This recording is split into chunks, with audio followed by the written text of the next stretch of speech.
Bharatiya Janata party के प्रत्याशी को नॉमिनेशन भी नहीं करने दिए थे। ये समाजवादी पार्टी के लोग, इंडी गठबंधन के लोग पूरी तरह से संविधान को धज्जियां उड़ाने वाले लोग हैं। ये घड़ियाली आंसू बहा रहे हैं।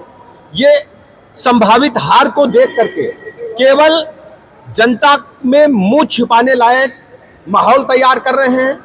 पूरी तरह से इंडी गठबंधन फ्लॉप साबित हुआ है बिहार में, और इनकी यात्रा को जनता ने नकार दिया है। बिहार में भारतीय जनता पार्टी गठबंधन एनडीए की प्रचंड बहुमत की सरकार, माननीय मोदी जी की गरीब कल्याण योजनाओं की वजह से, आदरणीय नीतीश कुमार जी के जन जन को जोड़ने की वजह से बिहार में एक तरफा लहर चल रही है और एनडीए की प्रचंड बहुमत की भारतीय जनता पार्टी गठबंधन की सरकार आ रही है।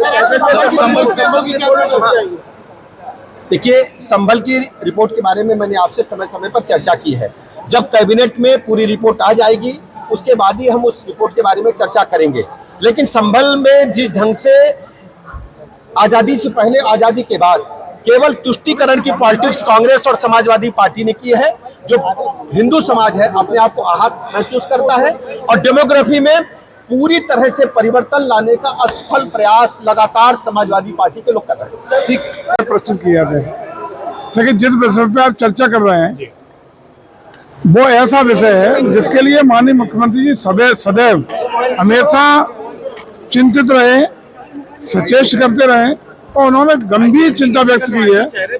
वही रिपोर्ट डिटो अब तक उसको विपक्ष के लोग कहते थे तो राजनीतिक बयानबाजी है मुख्यमंत्री की और राजनीतिक लाभ लेने की इस तरह की बातें कर रहे हैं। लेकिन जो माननीय पूर्व justice high court, retired justice high court की अध्यक्षता में एक निष्पक्ष जो रिपोर्ट आई है उसमें भी उन्हीं विषयों को लेकर के गंभीर चिंता भी प्रकट की गई है, गंभीर टिप्पणियां भी की गई हैं, और मैं समझता हूँ बहुत ही चिंता का विषय है जिस पर प्रदेश के लोगों को, देश के लोगों को जागरूक होने की जरूरत है, संवेदनशील होने की जरूरत है, और इन चीजों को दुरुस्त करने की जरूरत है। संभल के खराब हालात के लिए जो लोग जिम्मेदार हैं, योगी सरकार कड़ी कार्रवाई करेगी उनके खिलाफ। देखिए, इस पर पूरा जो रिपोर्ट आई है उनके सभी पहलुओं पर समय पर, जब भी समय आएगा उस पर पूरी चर्चा होगी। चर्चा के बाद जो भी निष्कर्ष आए हैं उस पर गंभीरता से विचार करने का काम सरकार जरूर करेगी।